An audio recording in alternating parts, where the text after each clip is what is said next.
tey rek maa ngi koy wax ne man dama gëm ne Sénégal musiba mi ñu dal mu ngi ñu dale ci tooñ gi ñu tooñ imam Aliou Badara Ndao fii ak defuñ journée nationale jéggulu imam Aliou Badara Ndao jéggulu ak njabootam dédommagé ak njabootam yàlla xam na ne yàlla du wàcc yërmaale ci Sénégal ndax mosuñoo tooñee nit niñ tooñe imam Aliou Badara Ndao Sidy Lamine Niass mi teel a xam fi yëfi jëm moo tax mu recevoir ko ci biiram jox 1 million ne ko maa ngi jéggalul Sénégalais yi man comprendre naa imam Aliou Badara li ñu ko tuumaal kilifa diine yëpp ni ci tekk xaar mais quand même bi ñu ko attee ba ne deful dara boobu kilifa diine yëpp waroon taxaw fëgg ci taabal ci ne ko Macky Sall tooñ nga ñu ndax bu ñu wax nit diine du sant dépend matar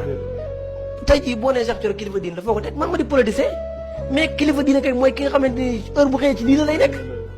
imam Aliou Badara bu dul kilifa diine amul ci Sénégal imam Aliou Badara dama koy waxaat bu dul kilifa diine amul ci Sénégal moo tax bi ñu ko jàppee Macky Sall def ko li mu koy def ba mu jëlee ca feebar ba faatu ca booba Sénégal yëpp war nañu mën a maase bu baax imam Aliou Badara Ndao man damay gëm ak imam Aliou Badara Ndao moo topp Sénégal ba léegi nii te gisoo ba léegi nii benn kilifa diine ne Macky Sall li nga def ëpp na nga gis l'observateur bu xëy di asar naw ci kawam fekk nañ këram nangam million d'euros këram ay abu taalib ay nangam ak nangam ma tax loolu dafa jéggi dayoo moo tax man ñu bëri dama leen a comprendre comme que ci dossier imam Ndao bi nañ ko mën a seetaan noonu assan président Ousmane Sonko comme imam Ndao bàyyi woon boppam ak yàlla sëñ Saliou Sow conférencier dafa jooy imam Ndao bu faatu dafa jooy imam Aliou Badara Ndao bu faatu tooñ gu mel noonu nga tooñ ko nit